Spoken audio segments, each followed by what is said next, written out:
Juan Manuel Malda Barrera nació en 1957. Es biólogo y doctor en filosofía.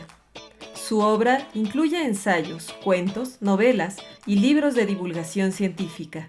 Destacan ensayos sobre la animalidad humana, el velo de Aracné y crónicas de una memoria enferma.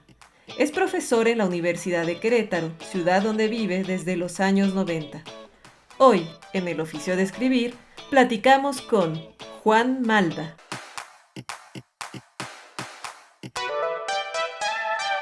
¿Qué tal, amigos y amigas del oficio de escribir? Estoy muy feliz en este episodio porque recibo a un gran amigo ya de algunos años, Juan Malda, o como firma él, Juan Manuel Malda Barrera. Pues primero que nada, Juan, quiero agradecerte este momento, quiero agradecerte que nos recibas aquí en tu casa. Gracias a ti, Canek. Creo que valdría la pena hacer una descripción de tu biblioteca, porque es muy impresionante esos 4 pisos que componen tu biblioteca. ¿Alguna vez has enumerado tus libros o sabes cuántos tienes más o menos? No, entre mi esposa y yo hemos estimado, pero no sabemos y como tú sabes está todo desordenado. O sea, sí, hay regiones donde sé que hay ciertos libros y luego hay libros que sé que tengo y que vete tú a saber dónde andan. Y algún día, el proyecto que tenemos es algún día empezar a ordenarla. Suya empezó. Aquí en la casa es la ordenada. Yo soy el caos restante. Y entonces sí está hecho un relajo. Pero calculo que serán que unos 8,000. Sí, así la estimación, así general es por ahí se va. Oye, Juan, me llama la atención tu formación y me gustaría empezar por ahí, porque tu formación está muy presente en tu literatura y en tu pensamiento, que eres biólogo y también después estudiaste filosofía. ¿Por qué esa decisión de estudiar biología primero y luego por qué diste ese vuelco hacia la filosofía? Bueno, la biología fue porque, mira, soy franco, desde niño yo tenía, para empezar, o sea, yo soy un cuate que nació en la Ciudad de México. Y entonces, toda mi niñez la pasé en una casa que tenía un patio, porque mis papás eran muy sobreprotectores, esa es la verdad. Uh-huh. Y entonces, mientras que, por ejemplo, cuando iba, o sea, mis amigos eran los de la escuela. Y yo, cuando llegaba a visitar a mis amigos de la escuela, ellos salían a jugar a la calle, cosa que en mi casa no, o sea, mis papás no nos dejaban salir a la calle. Entonces estaba el patio, que para que te des una idea cómo era, ¿viste la película Roma? Sí. Haz de cuenta, de esas dimensiones era el patio, y hasta se parecía. O sea, no es un gran patio, era una cochera en realidad. Y entonces, desde niño, me fascinaban las plantas que tenía mi mamá. Porque llegaban mariposas y llegaban colibríes, había lagartijas, o sea, para mí eso era fascinante. Recuerdo que luego me pasaba horas viendo a las moscas volar, porque me sorprendía la velocidad a la que volaban y la destreza que tenían para evadir obstáculos y o sea, que era imposible capturarlas. Es decir, como que desde niño me fascinaba. Luego también me fascinaban las similitudes entre los animales. O sea, ahí estás viendo, la niñez de un niño de ciudad, para el cual la naturaleza es una abstracción, pero también es algo que te recuerda mucho a las fantasías. O sea, por ejemplo, las veces que me llevaron al zoológico era ver animales que sabía por los documentales, que también me gustaban mucho, que vivían en lugares espectaculares. Y cuando estabas viendo esos animales y entendías su vida, ¿qué diferencia había entre eso y las historias de dragones y de hadas? Era lo mismo, o sea, eran mundos fantásticos. Uh-huh. Y otra cosa que me fascinaba de niño, o sea, eso era como, yo creo que era el ámbito de la fantasía lo que me fascinaba. Uh-huh. Pero una fantasía que podía ser accesible cuando, por ejemplo, veías a los animales, eran seres vivos. Pero luego estaba otro ámbito que era fascinante y era el de los animales extintos, como les llamaban, los animales prehistóricos. Entonces me fascinaban tanto que así de niño de 7, 8 años, mis máximos regalos, que me acuerdo que mi papá le divertía que a mí me gustaran tanto esos regalos, eran libros de dinosaurios y de animales extintos. Uh-huh. Y me lo sabía todos los nombres científicos, todos. O sea, porque era como un ámbito igual de fantasías. Me imaginaba cómo vivían. Entonces, todo esto te lo cuento porque yo creo que ahí había ya una afinidad por la naturaleza, pero justo por carencia. Uh-huh. Por carencia, porque no vivía en la naturaleza. Uh-huh. Y esa avidez, sumada a los documentales que hubo en los años 70 de Jacques Cousteau, me convencieron que lo que tenía que estudiar era biología.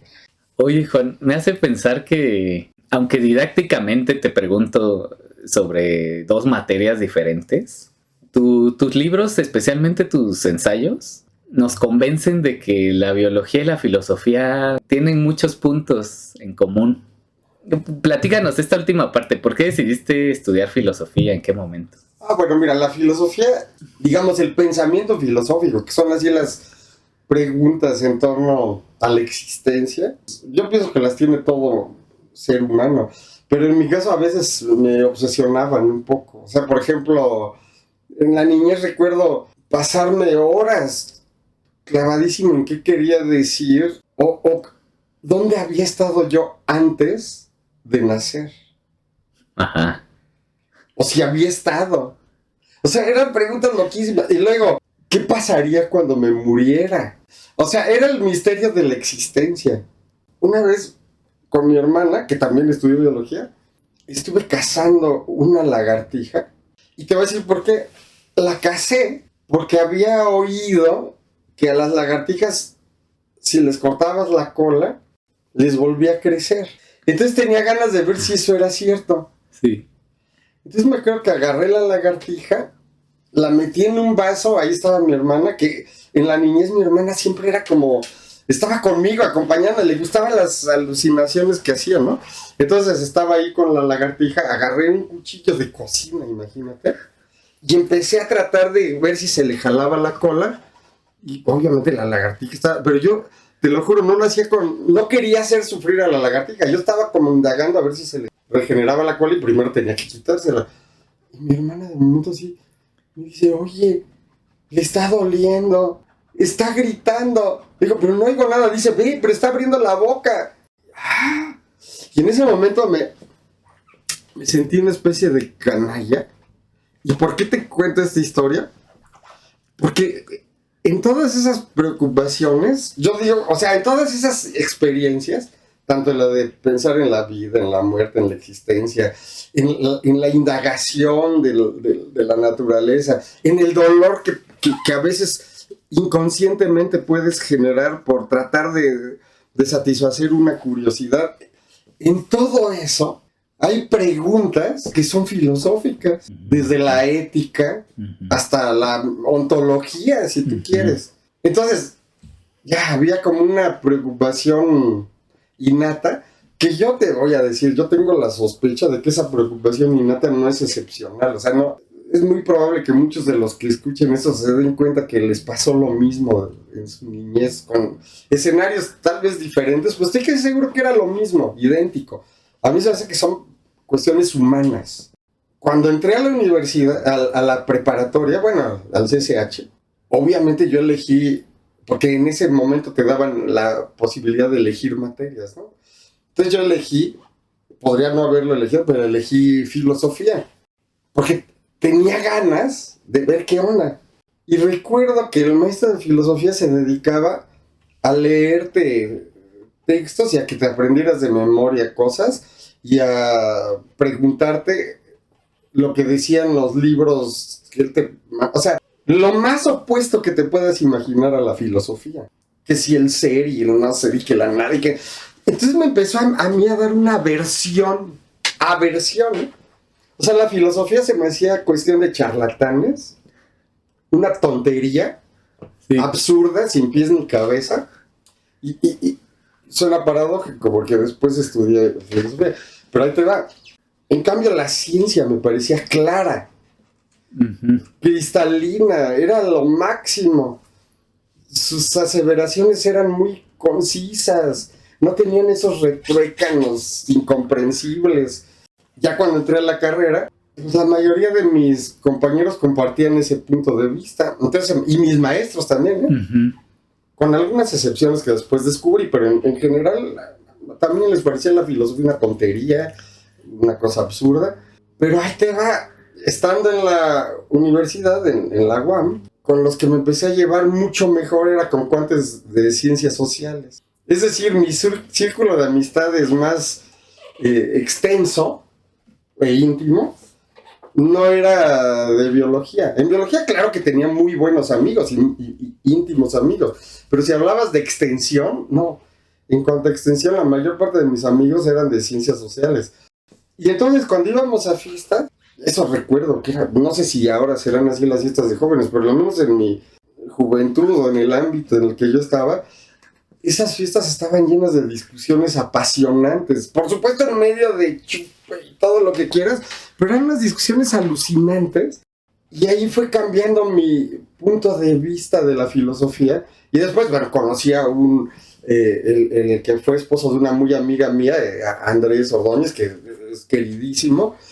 Y él me abrió los ojos hacia los textos filosóficos y me sacó del prejuicio que tenía ante la filosofía y empecé a descubrir que ahí había un ámbito, por cierto, muy próximo a la ciencia y todavía más interesante. Me daba cuenta que la ciencia empírica era una modalidad del pensamiento filosófico y que si no conocías el pensamiento filosófico, en verdad no tenías ni la menor idea de qué quería decir la ciencia. Creo que vale mucho la pena seguirte en este recorrido porque eres como de esos pensadores, yo diría, que se han desarrollado un sistema conceptualmente interesante, original, y que está expresado, yo creo, en tus dos últimos libros de ensayos, El oído de Darwin, del 2020, y Ensayos sobre la animalidad humana, del 2022, del año pasado. En el primero creo que te enfocas más en invitar a releer el clásico de Darwin, El origen de las especies, y lo desmarcas de ciertas lecturas poco cuidadosas, digamos, o incluso malintencionadas, sí. ¿No? De Darwin. Y en el segundo también hablas un poco de Darwin, pero te centras más bien en dar un diagnóstico del malestar civilizatorio, yo diría, y ofrecer además una respuesta. Y creo que ahí está el meollo de tu pensamiento en ese segundo título. Y hablo de síntoma civilizatorio porque creo que sí estarás de acuerdo en que vivimos en una época patológica, ¿no? Sí, sí. Y ese término es muy adecuado para hablar de patologías. ¿En dónde ves o cómo sientes que la civilización ha transformado ese vínculo con la naturaleza, ¿no? O ese vínculo con la animalidad? Nos ha separado de ella y ha generado ciertas, patologías, que se han vuelto personales, pero también que son sociales, ¿no? Colectivas. Fíjate, bueno, ahí con lo que platicábamos al principio de mi experiencia de niñez. Mi experiencia de niñez fue la de una mutilación. Uh-huh. O sea, al nacer en una ciudad, yo digo que una peculiaridad que en cada familia tendrá sus expresiones, de la costumbre a tratar de protegerte de amenazas, que forma parte del sentido último de la existencia de un hombre civilizado. Porque es eso, todo el tiempo te amenaza algo. Entonces alguien te tiene que cuidar, es la estructura social. Entonces, en el caso de mi familia, yo padecí, por decirlo así, esa manifestación de que estás siempre amenazado por unos padres que no me dejaban salir a exponerme a que me atropellara un coche o a que tuviera la influencia de a lo mejor algún niño que fuera mala influencia, tonterías, ¿no? Y eso me confinó a una casa. Pero lo más interesante es que el que tuviera un contacto con la naturaleza a través de seres vivos domesticados, era otra mutilación, porque la naturaleza no era eso. Yo pienso que ahí está, o sea, es como decir, cualquier hombre civilizado experimenta esa mutilación. Uh-huh. El punto es que por algún motivo no pones atención en ello. Es más, das por hecho que así es, y peor, que así debe ser. Uh-huh. En mi caso nunca fue así, por lo que tú quieras, pero así nunca fue. Entonces, por decirlo de algún modo, esa es una preocupación constante.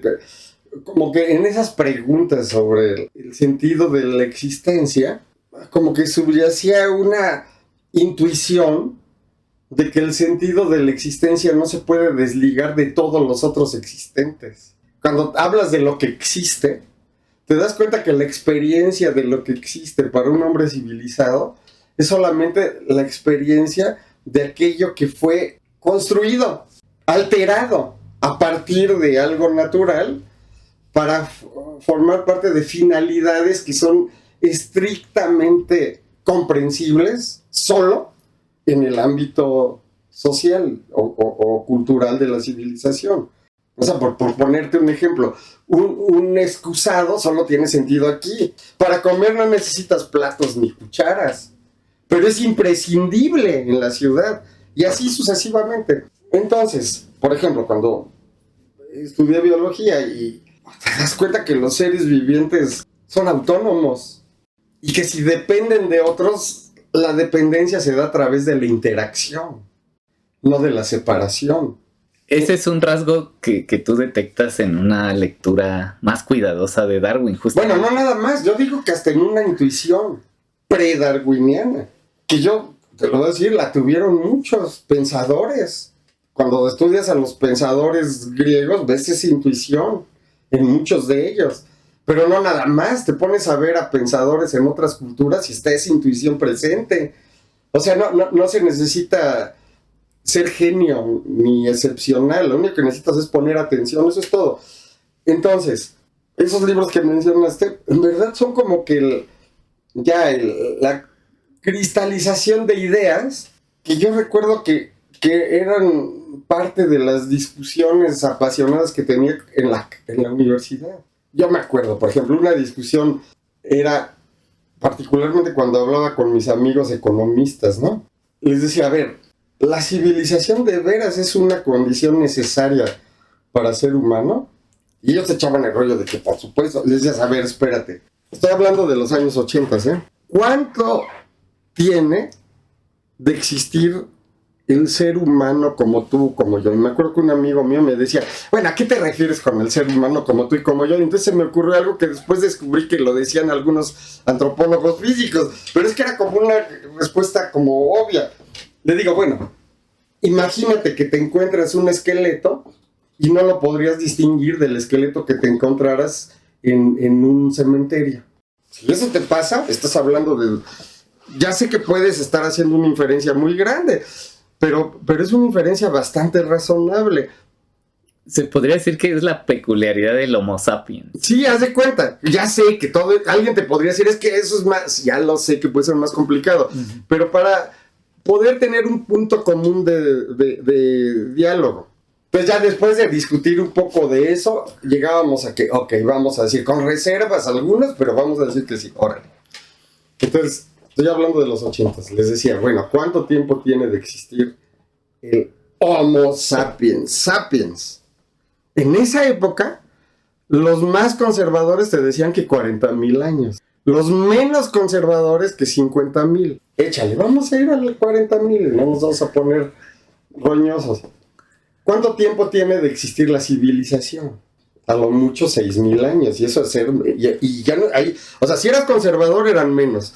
Pero si no eras conservador, 6,000. Órale.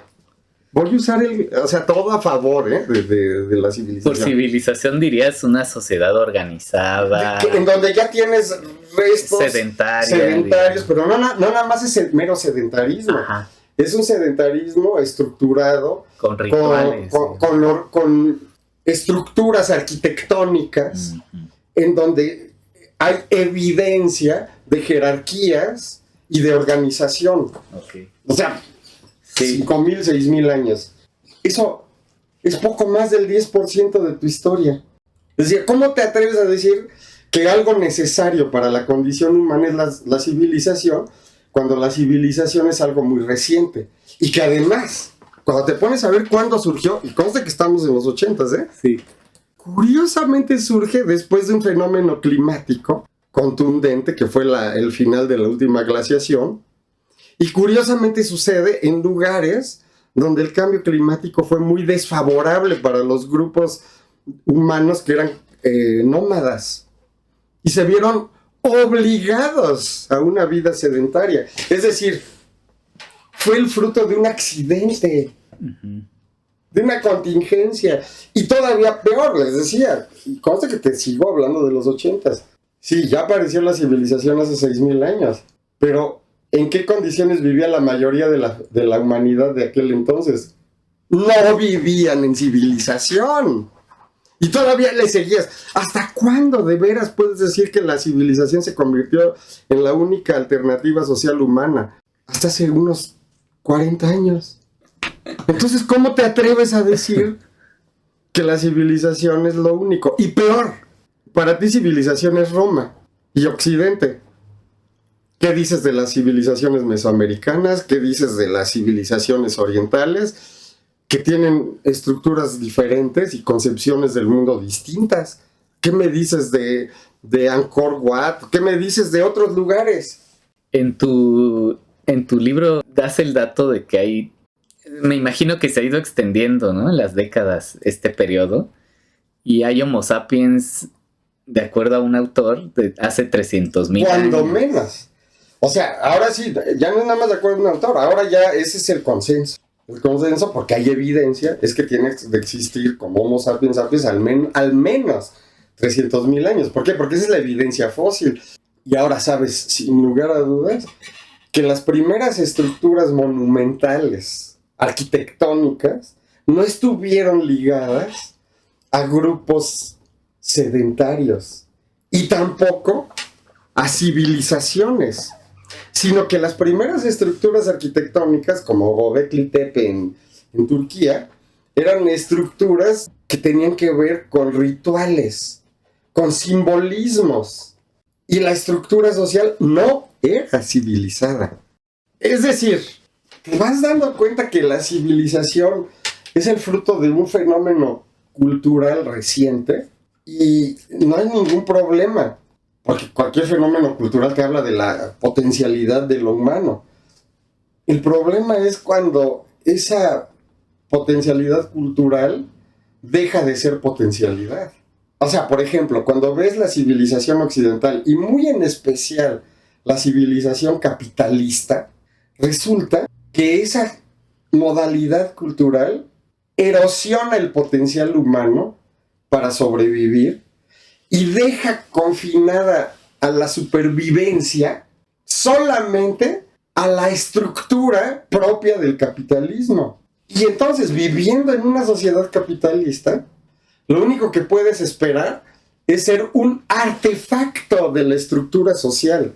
Es decir, ya que hace rato hablábamos de la existencia, si la existencia es un misterio, con el capitalismo se quita el misterio, porque la existencia es algo que solo se justifica cuando sirves para algo. Y la utilidad se simplifica en términos de la ganancia. Y la ganancia es simple y llanamente un símbolo que no es nada. Es decir, estás centrando el sentido de la existencia en la nada. Y no te debe extrañar que cuando volteas, vivas en una sociedad donde lo que es como una gran paradoja, lo más abundante, lo que llena todo, es el vacío. Así de cañón está el asunto. ¿Cómo vas a poder creer que la civilización es la única alternativa? ¿Cómo vas a poder estar de acuerdo con alguien como Margaret Thatcher, por ejemplo, que te decía que en este mundo no hay alternativa, porque la única alternativa es el capitalismo? O sea, ¿cómo vas a poder asumir que la inmensidad de la naturaleza y del universo se puede simplificar a la pequeñez de una mente como la de Donald Trump o la de Margaret Thatcher. O sea, ¿cómo es posible? ¿En dónde queda la potencialidad humana? Algo que me llama la atención es que estás muy consciente también de que se ha fosilizado la civilización y que sería muy complejo e incluso peligroso renunciar a ella de tajo.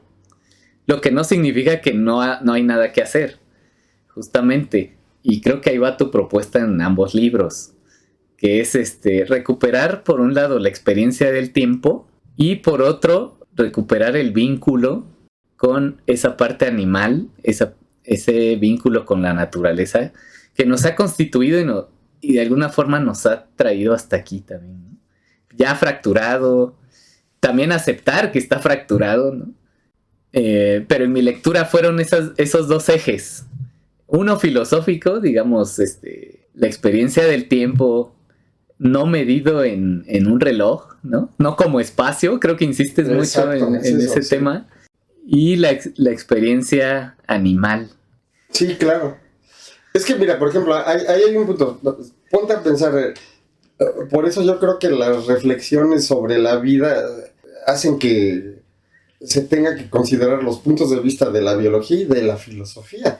¿Cuántos filósofos, sin duda, luego no llega a la cabeza Heráclito, no ponen en el centro del misterio de la vida y de toda existencia al tiempo? Y cuando hablas del tiempo, no es lo mismo que el espacio. El tiempo fluye y no permanece. Alguien como San Agustín de Hipona se daba cuenta de algo muy misterioso con respecto al tiempo. Si te pones a ver al tiempo, te das cuenta que, bueno, está el pasado, el presente y el futuro. Pero hay una cuestión muy enigmática con respecto a la existencia. Porque el pasado no existe. Porque existió. Que ahorita verás por qué puedes decir que existió. El futuro no existe. Podrá existir. Lo único que existe es el presente. Y el presente, en el mismísimo instante en que te percatas de él, ya se convirtió en pasado. Por lo tanto, ya no existe. Estás ante ese hecho. Y San Agustín se da cuenta que ahí pone énfasis en el papel fundamental de la conciencia para poder tomar en consideración el tiempo. Porque si tú hablas del pasado y dices que existió, es porque dejó una huella en tu memoria. Y tienes confianza, pero solo eso, en que el pasado existió. Y el futuro no existe. Así de fuerte es el asunto. No existe. Existirá, pero no sabes cómo. Esta noción del tiempo, que podrías pensar que en buena medida tiene que ver con un misterio, y por supuesto ese misterio involucra la conciencia, se abre en un chorro de vertientes. Pero ¿qué pasa en nuestra civilización? Si a algo quieres negar, es al tiempo. Porque ¿qué es la estructura de una sociedad? Pues ya la palabra lo dice. Si estás hablando de estructura, estás hablando de geometría. Si estás hablando de geometría, estás hablando de acomodos en el espacio o de extensión. Cuando ves la manera en que está estructurada la sociedad, es en cajones, categorías, que están ligadas a una conexión que tiene una funcionalidad. Aquí vienen varias cosas muy interesantes. La palabra categoría, pues, obviamente está ligada a la racionalidad, pero la racionalidad como fenómeno lingüístico tiene que ver con el acomodo de palabras y de conceptos. Es decir, la racionalidad es geométrica. Eso lo entendía muy bien, por poner el caso Spinoza, ¿no? O sea, la lógica es geometría. Pero aquí hay un punto. ¿Qué pasa cuando todo lo que está en la realidad solamente lo analizas desde el punto o desde el modo geométrico? ¿Dónde dejas al tiempo? Lo incorporas geométricamente. Es decir, lo conviertes en espacio. Y por eso puedes hablar del futuro como algo que va a pasar. Por eso todo hombre civilizado, especialmente en nuestra cultura, tiene metas en la vida. ¿Ya te diste cuenta? ¿Qué quiere decir metas en la vida? Que ya estás diseñando tu futuro. Y es más, si no tienes un diseño de tu futuro, tu vida no tiene sentido. Y si no conseguiste las metas, es decir, si no llegaste a ellas, tu vida fue un fracaso. ¿Cómo estás viendo al tiempo? Como un recorrido espacial. Estás confundiendo al tiempo con el espacio. Y esa es, yo creo que una de las confusiones intencionales de la civilización. Porque la civilización como estructura se sostiene solamente por la pretensión de permanencia. Ponte a pensar, por ejemplo, el pensamiento conservador. ¿Por qué se llama conservador? Porque quieres conservar la estructura, porque quieres que las cosas no cambien. Y ese es el fundamento de la civilización, que todo sea igual. Y aquí viene entonces la gran paradoja. El hombre civilizado quiere que todo sea igual y no le gusta aburrirse. O sea, te gusta hacerte tonto. Por eso cultiva la civilización la técnica de hacerte tonto. Porque lo que quieres es olvidar el misterio de la existencia. El misterio de la existencia es misterio porque está inmerso en el tiempo. El tiempo en sí mismo es un misterio. El futuro no existe, no sabes qué va a ser. Y solamente enfrentas al futuro con aquello que está en tu interior y que no se ha mostrado, porque solamente se va a mostrar cuando las circunstancias lo exijan. Cuando tú te pones a ver el fundamento de la vida desde un punto de vista físico es un fenómeno termodinámico. Y la termodinámica, que tiene que ver con intercambios de materia y energía, desde un punto de vista físico tiene que tomar en cuenta al tiempo. Porque todo proceso termodinámico está forzosamente ligado a lo que los físicos le llaman las flechas del tiempo. Y hay una flecha que no puedes evitar, la de que el tiempo siempre fluye hacia el futuro. Y lo que tampoco puedes evitar en física es que el futuro jamás se puede predecir, jamás. Porque en la naturaleza los fenómenos de interacción son complejos. Y la complejidad quiere decir que los elementos involucrados son innumerables y por lo tanto jamás los vas a poder calcular. Ahí te vienen varios mitos. Por ejemplo, el mito de que la ciencia predice es un mito que solamente puede decir un político. Y que cuando un científico lo dice, es ignorante de lo que es la ciencia. Porque la ciencia no puede pretender predicciones. Porque si pretendes predicciones, estás suponiendo que el tiempo está allí aguardándote.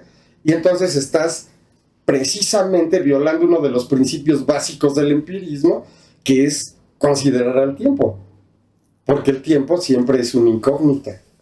Y aquí viene lo fundamental. ¿Cómo vas a poder afrontar la sorpresa de lo inesperado si no cultivas tus capacidades? Y esas capacidades son las que, por un lado, surgen desde tu nacimiento, por una historia que también es tiempo, que tiene miles de millones de años y que te brinda un potencial de responder al medio a tal grado como para que te des cuenta que tus ancestros son los mismos de una bacteria, de un árbol, de una ballena. Es decir, lo que le aterra al hombre civilizado es quedar a merced del tiempo porque tiene la pretensión totalmente, ahí sí te diría pueril, de que la naturaleza se puede controlar, de que es una máquina. Ese tipo de ilusiones insanas son, yo creo que la gran catástrofe de la civilización, particularmente de la civilización capitalista, porque hay que hablar con todas sus palabras. Te voy a poner otra onda. Por ejemplo, cuando vemos lo que ha sucedido por esta estructura social, como por ejemplo el cambio climático, en este momento te dicen que estás en lo que le llaman unos cuates expertos el antropoceno. Porque usando la metáfora de la tabla geocronológica, te están diciendo que es una etapa que dejará huella en la historia del planeta, en donde los cambios los llevó a cabo el ser humano. Un momento. Estás diciendo una imprecisión lingüística, incluso en la construcción de la oración. Esto no es un cambio hecho por el ser humano. Es un cambio hecho por la estructura capitalista. Estás engañando. No vas a decir que todos los humanos son capitalistas. No me vas a decir que los homínidos de hace 300,000 años eran capitalistas, por más que algunos obtusos pretendan explicar al universo entero en términos de capitalismo. Cuando tú te pones a ver que las catástrofes de este mundo se podrían haber evitado si hubieras tenido otra estructura social, ¿cómo te atreves a decir que esto es fruto de lo humano? Es fruto de tu organización, de tu estructura, sobre todo económica. ¿Y cómo te atreves a decir que todo lo vas a cambiar sin cambiar la estructura económica? Es más, sin cambiar tu mentalidad economicista, que ha usurpado, ve todos los campos que ha usurpado la economía. Ha usurpado el ámbito de la ciencia.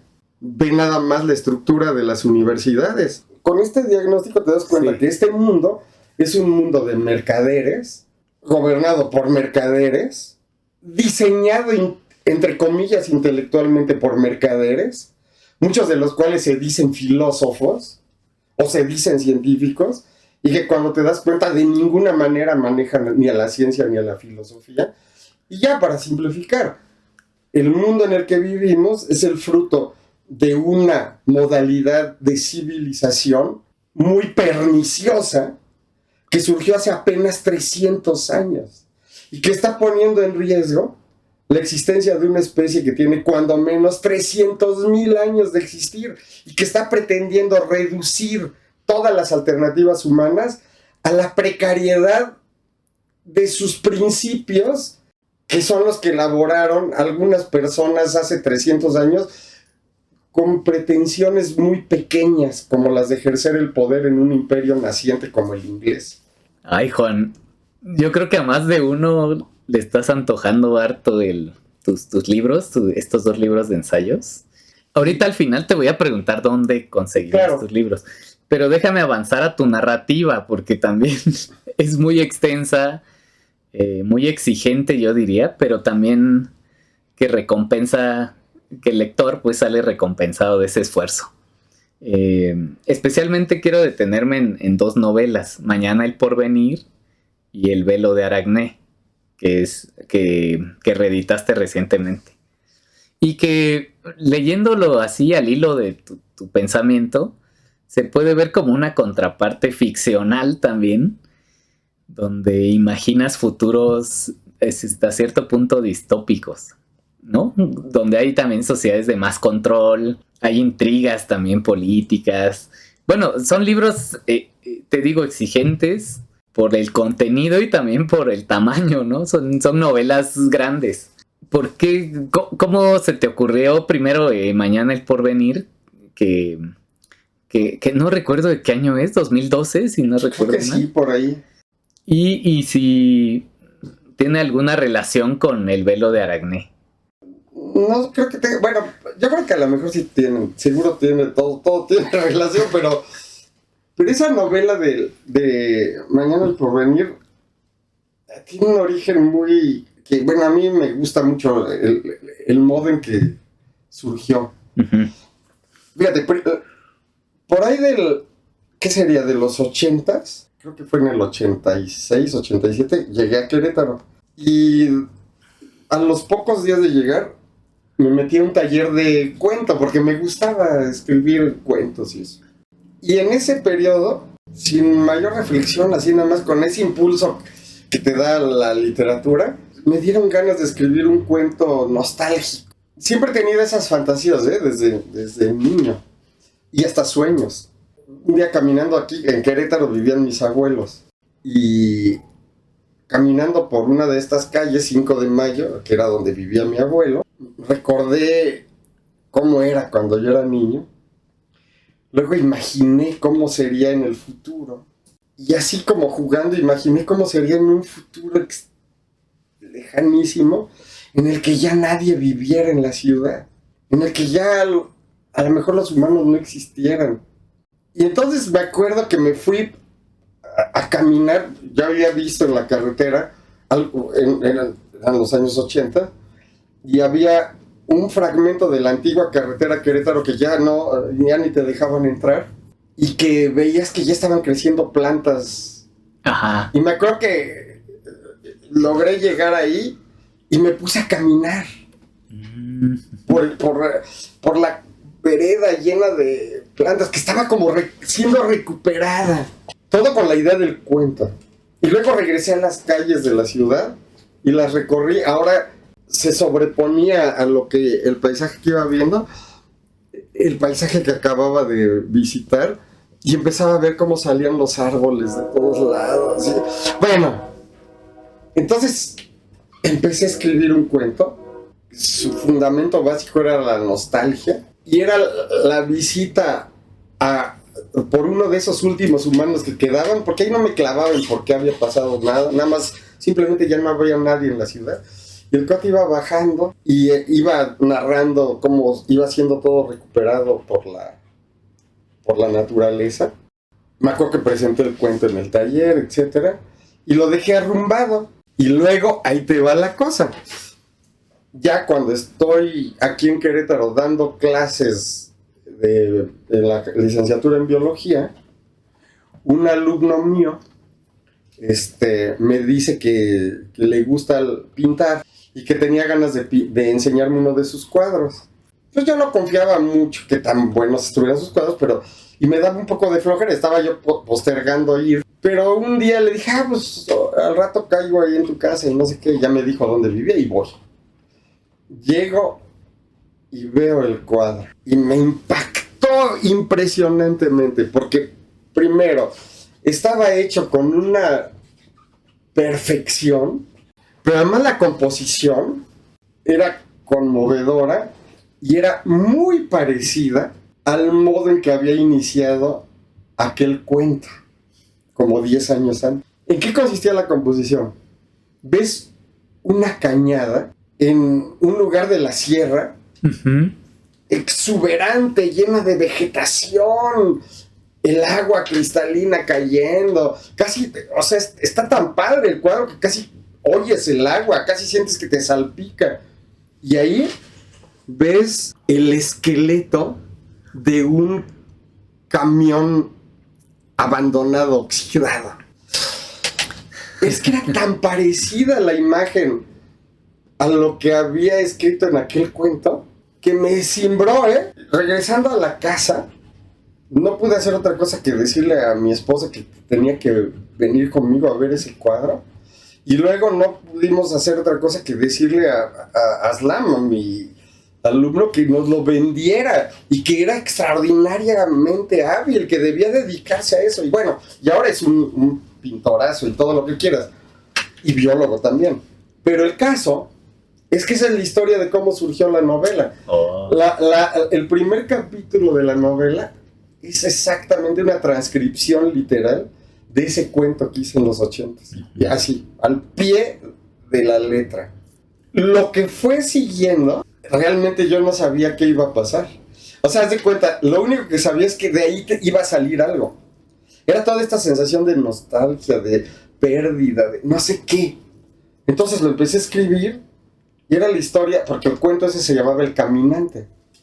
Y era entonces la historia de un caminante, de alguien que caminaba por ahí en las ruinas de lo que quedaba. Y literalmente la novela fue surgiendo conforme ese caminante avanzaba. Yo no sabía bien qué iba a pasar. Y ese cascarón oxidado se vuelve un símbolo, ¿no? Justamente. Sí. Y lo usas también ya podrán verlo nuestros escuchas, en la portada de tu novela. Sí, pues ahí está un cuadro muy bonito, claro. Sí, padrísimo. Pero se vuelve un símbolo de eso que quedó atrás, ¿no? Como una ruina. Y algo que además empequeñecido por la naturaleza, o sea, como sin mucho sentido, ¿no? Claro. Como sí. un absurdo. Sí, hasta ridículo. Bueno, en esta novela se trata de... Hay dos personajes principales, ¿no? Leonardo y Alejandra. Y ellos se ven involucrados justamente con la caída de esa época, o de esta época. Se ven involucrados y también tienen muchos dilemas éticos, porque involucrarse no era fácil. Significaba un cambio radical y ahí empiezan las preguntas, ¿no? Y bueno, vamos a dejar hasta aquí este punto para dejar picados a nuestros oyentes. Y me gustaría pasar al Velo de Aracne, que también se sitúa en un futuro distópico, pero diferente, muy diferente. Ahí no cayó la civilización, sino al contrario, se recrudeció el control. Las ciudades son como organismos racionales, divididos por barrios. Es curioso porque es en el futuro, con todas las partes tecnológicas, pero también con un aspecto vintage, artificial. Sí, Disneylandesco. ¿Visitaste la Ciudad de México para recrear esos espacios? Sí, a la verdad, ¿te acuerdas que iba mucho ahí a los lugares por donde pasaban las historias?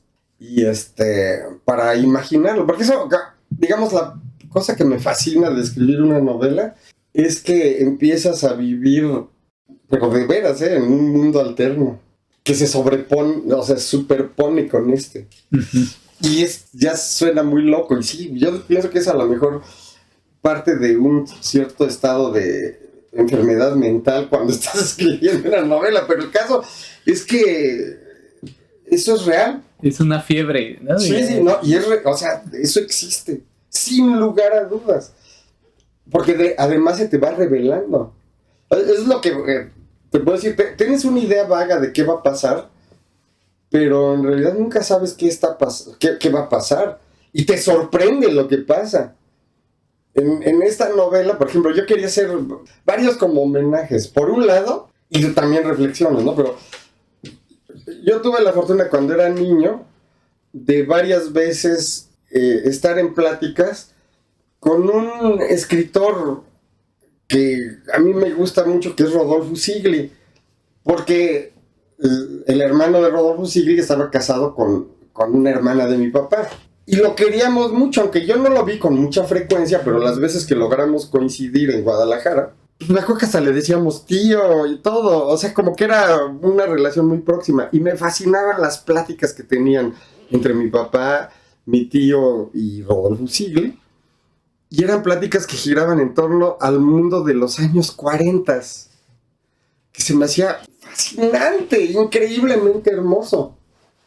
Y me acuerdo que el propio Rodolfo Sigli alguna vez, que ese mundo era justo el que lo había fascinado a la hora de escribir una novela. Y yo no sabía que había escrito una novela, porque él es dramaturgo, pero tiene una novela, que es Ensayo de un crimen, que es una novela policíaca excelente, que a mí me encanta, y que tiene que ver con algo que le había inquietado a Usigli, que era un texto de Thomas de Quincy, que se llama El asesinato como una de las bellas artes.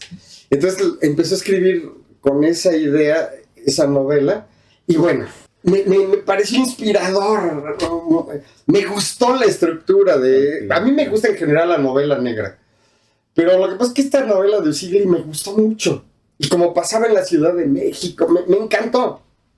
Entonces dije, voy a hacer una novela negra, pero luego se me ocurrió que fuera como de ficción, de ciencia ficción también.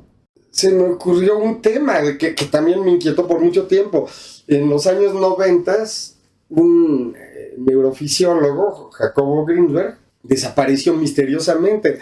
Y parte del misterio de su desaparición involucraba cosas que a mí me habían apasionado mucho, como por ejemplo todo el pensamiento de Carlos Castaneda. Y luego, cuando me puse a indagar sobre la desaparición de Greenberg, me di cuenta, porque pedí los documentos, porque ya estaban liberados para poderlos indagar de la investigación que se había hecho sobre su desaparición. El cuate que había estado a cargo de la investigación, entre las posibles sospechas de por qué había desaparecido, se involucraba a gente del círculo de Carlos Castaneda, lo cual me parecía fascinante. Imagínate, es como un cóctel. Por un lado tenía como ganas de hacer un homenaje a aquellas pláticas que había en Guadalajara con mi tío Alberto, con mi papá y con Rodolfo Usigli, y luego a la novela de Usigli, luego al hecho misterioso de la desaparición de Greenberg, luego a los misterios que podían estar detrás de los fenómenos que te describía Carlos Castaneda y que podían ser explicados con las teorías de Jacobo Greenberg. Con toda esa historia, dije, voy a hacer una novela policíaca. Y bueno, pues el personaje principal, que es un poquito un alter ego, ¿no? Y es alter ego porque de veras no se parece, pero sí se parece. Sí. O sea, yo soy chaparrito, prieto, y este cuate es un grandulón, colorado hasta el chongo, peludo como clásico gachupín. Y el cuate es de muy mal genio, pero esa parte es físico. Y por avatares y azares, sobre todo azares del destino, acaba de inspector de policía. Entonces, bueno, con todos esos ingredientes, pasa la novela y buena parte de la trama sucede entre algunas partes de Coyoacán, de la colonia Narvarte y sobre todo de la colonia Roma y Condesa. La novela es divertidísima, tiene muchas subtramas, ¿no? También hay muchos personajes, pero todo, como dices tú, gira en torno a estas dos figuras, ¿no? Que es Isaac Gosman y César Arana, si no me equivoco. Sí, que además ahí pues es más que obvio, o sea, era Carlos Castaneda Arana. Ajá. Pero es divertidísima, es una cosa hilarante, yo creo que se pasa muy bien con la lectura de la novela. Sí, más bien te quería preguntar en este sentido, porque se nota que hay una tentación a la desmesura en estas dos novelas, si me permites. Pero también se ve que hay tratas de contenerlo, ¿no? Porque al final se trata de llevar una trama. Para nuestros amigos y amigas que escriben, ¿qué consejo les darías cuando tienen esta tentación de desmesura? Sí, bueno, la desmesura yo pienso que, y sí, a ver si estás de acuerdo conmigo, a lo mejor esa desmesura de la que hablas es cuando no puedo evitar la tentación de intervenir. O sea, la trama está fluyendo, pero entonces te dan ganas de intervenir, y la intervención se puede manifestar en explicar más de la cuenta algo, agregarle cosas que son irrelevantes, meter hasta ideas que ni siquiera tienen que ver sino con lo que está pasando, sino contigo. Es decir, la desmesura es que tú estás interviniendo. Y entonces yo creo, por ejemplo, en la primera novela, en la de Mañana el Porvenir, está lleno de intervenciones mías. O sea, hay muchas cosas que no me gustan, pero después de todo dices, bueno, así salió. O sea, es como si tuvieras un hijo con algún defecto. No lo vas a andar curando, así es. Ni modo. Total, mal, ¿no? En la segunda creo, no sé, a lo mejor soy muy, muy indulgente conmigo mismo, pero es que la segunda sí me gustó. Creo que se nota los momentos en que estoy a punto de intervenir, pero no intervengo. Creo yo. ¿Sabes algo que noto? Una estrategia que noto que usas es el diálogo. Porque en el diálogo presentas puntos de vista y entonces ya no se ve que tú estás hablando, ¿no? O que el autor detrás de la narrativa habla, sino que contrapone contra ejemplos y contrasta ideas. Y el diálogo creo que fue una estrategia muy, muy adecuada para además permitir el flujo de ideas, pero a la vez ponerle sus contrapartes y que se vuelvan discusiones más que tesis y... Sí, no, y además yo digo que es solo que se justifique. O sea, y que tenga sentido. Algunos rollos que se echan algunos personajes sí son acordes al personaje, o sea, sí son reflexiones del personaje. Uh-huh. O sea, y que yo estoy contentísimo de que coinciden con las mías, pero en realidad no son, o sea, no estoy hablando yo, está hablando el personaje. Uh-huh. Y eso me parece muy correcto. En la primera novela creo que no alcanzo eso, y creo que sí estoy hablando yo. Pero acá, incluso uno de los frutos agradables de no intervenir es que el primero en sorprenderse de una lectura de la obra eres tú. O sea, tú te conviertes en lector. Resulta que no eres autor, eres lector. Eres como una especie de escriba. Y suena muy a cliché, pero te lo digo que es en serio. O sea, tú nada más debes de poner atención. Y entonces se van revelando los personajes. Y sin lugar a dudas esos personajes existen. Yo, por ejemplo, te voy a decir, ahora lo he notado y con mucha alegría. Cuando presenté la segunda novela otra vez, la reedité, porque antes estaba en la red, nada más disponible. Y varios me decían que por qué no la sacaba. Y bueno, es otra historia. Pero el caso es que finalmente la reedité. Y me voy dando cuenta que a pesar de que estos libros son... Porque no me he preocupado nunca porque los editen. O sea, no sé, se editan solos. Yo qué sé. A lo mejor es por negligencia, lo que tú quieras, pero no me quiero preocupar de eso. El caso es que a pesar de todo, me fui topando con que hay varios cuates que buscan esos libros. Aparte se parece a cosas que luego escribo en mis cuentos. Es decir, ahora resulta que empiezan a buscarte como si fueras un personaje misterioso y hasta eso les atrae para leer, pero luego te vas dando cuenta que de veras les gusta. Y entonces ahí te va. En la novela esta de la que estamos hablando, digo, se revelaron varios personajes, pero uno para mí muy entrañable era el personaje principal, Alberto Cruz, que se me reveló y que luego me sacaba de onda porque se metía en le iba de la fregada. Yo decía, ya, por favor. O sea, yo mismo decía, ya no lo haga sufrir. Y yo decía, pero es que no es que yo no lo estoy haciendo sufrir. Él se está metiendo en broncas. Eso no es cosa mía. Pues que él deje de hacer lo que está haciendo. Me desesperaba yo mismo. Decía, pues ni modo. No me eches la culpa, es cosa tuya.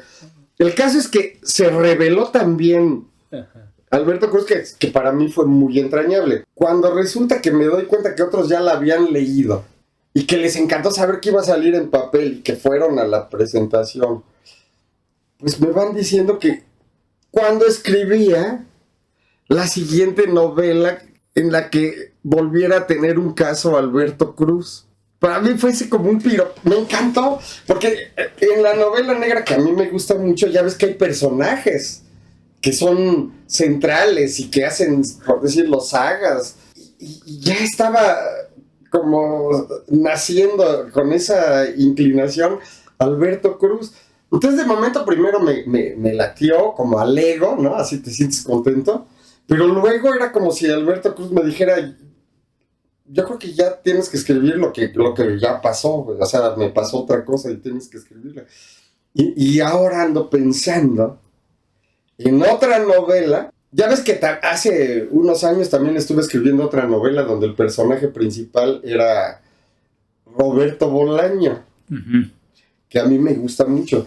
Como Bolaño vivió en la misma época que yo vivía en la Roma, muy cerquita en la Juárez, yo dije, órale.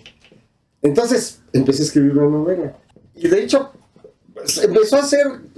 Tú sabes, empezó a hacer otra vez de esas cosas que son gigantescas. Más, o sea, sin que la novela haya acabado, ya hay más de casi 1000 cuartillas. Y son varias historias. Y casi decía, estas tienen que ser en verdad 2 o 3 novelas. Bueno, total que la dejé por ahí porque ya estaba como en una confusión tremenda. Pero según yo ya tenía el título. Y la novela se iba a llamar En el ombligo de la luna. de esto habla otro cuate que conocí a través de Usigli y que estuvimos en discusiones bien, bueno, yo no, pero los oía porque yo era niño, ¿no? Gutiérrez Tibón. Y él hablaba mucho de de que el nombre de México significaba eso. En el ombligo de la luna. Y tiene toda una de connotaciones mágicas, alucinantes. Entonces yo ya dije, esta se va a llamar así. Ahora que estoy, ya sé de qué va a tratar la próxima novela. Y estoy empezando a escribir. Y ya sé que el personaje, claro que es Alberto Cruz, él es el central. Me voy dando cuenta que esta novela que voy a escribir, esta es en el ombligo de la luna. La otra no era. O sea, fíjate qué curioso. Cuando hice esa, que vete tú a saber si alguna vez la terminaré, yo ya tenía perfectamente claro el título. Pero es que no, esa no era. Es esta. Oye, Juan, pues vamos cerrando la entrevista porque esto se puede extender. No, ya fue demasiado rollo. Otra vez la desmesura nos tentó. Te quiero agradecer y reiterar que en esta época tan escasa de ideas coherentes y de ideas articuladas y de propuestas y de alternativas, tu pensamiento es iluminador. No, pues, o eso fue para mí. Tanto, pero bueno. Eso fue para mí. Y bueno, invito así enormemente a leerte. Ya es algo personal, ¿no? Invito a los oyentes a leerte. Y pues finalmente agradecerte.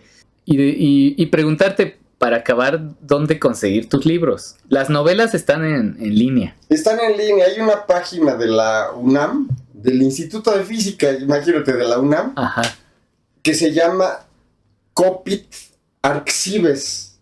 Así, Copit Arxives. Hay un chorro de libros, sobre todo de ciencia. Pero hay una sección que se llama Carpe Diem. Y ahí hay ensayos de algunos científicos. Hasta creo que hay una novela o como un libro de poemas y cosas así. Y ahí amablemente los hermanos Miramontes de la Facultad de Ciencias me permitieron publicar. Y está a disposición de quien quiera en PDF y también en formato EPUB, o no sé cómo se llama. Okay. Y es gratuito. Ahora, los otros libros, sí, algunos se han editado. Uno fue por la UAC, otro por la Universidad de Querétaro. Estado, y no sé qué. Y otros los he editado yo por mi parte. Y bueno, ¿dónde conseguirlos? Pues es que no es tan fácil. Yo ya me he dado cuenta que no. ¿Sabes dónde a veces se han conseguido? Y eso me han dicho varios de los que los han podido conseguir. Los han conseguido en estos libreros de usado. Yo casi estoy seguro que muchos de estos libros que se editan en editoriales del Estado, a la larga se mantienen en las bodegas y luego para limpiar las bodegas los han de regalar o tirar o algo. Y pues algunos libreros le sacan jugo viendo si... Bueno, a lo mejor los llevan a vender como por kilo. O capaz que en unos casos los llevan a vender a ver a quién le llama la atención. Y me llama la atención que, te lo juro, en este año, pues ahora resulta que muchos se han puesto a buscar libros míos y los han encontrado con libreros de viejo. Sin ir más lejos, ayer que estuvimos en una plática, no sé qué, llegó un cuate enseñándome 2 libros míos que quería que se los firmara y que los consiguió en Aguascalientes. Fíjate. En un puesto de libros de usado. Y que dijo, no manches, porque los estaba buscando desde hacía mucho. Entonces eso se los digo porque pues no es fácil. Ahora, de los ensayos que estuviste hablando, el de El oído de Darwin y el de ensayos sobre la animalidad humana, esos sí están a la venta pero solamente físicamente, en la Facultad de Ciencias Naturales en Juriquilla, aquí en Juriquilla, en Querétaro. UAC, en Querétaro. Ajá. Y es porque los ocupo en algunos cursos. O sea, por ejemplo, el del oído de Darwin que de hecho lo hice durante la pandemia y fue para auxiliar uno de mis cursos de evolución.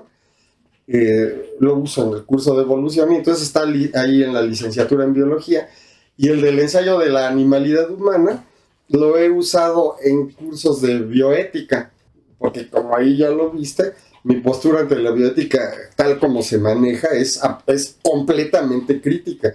Yo sostengo que a eso que le llaman bioética se le debería llamar moral médica. No tiene que ver con la bioética. Es decir, no tiene que ver ni con la biología ni con la ética. Tiene todo que ver con la moral y con el mecanicismo. O sea, es lo más opuesto, la llamada bioética, a lo que sería una correcta bioética. Entonces, pues por eso uso ese texto, ¿eh? Juan, pues muchas gracias. Vamos a comer porque ahora sí hace hambre. Vámonos. Y perdón por tanta Y buen extensión. provecho también a los que nos escuchan comiendo, desayunando o cenando. Pues un abrazo, muchas gracias, Juan. Gracias.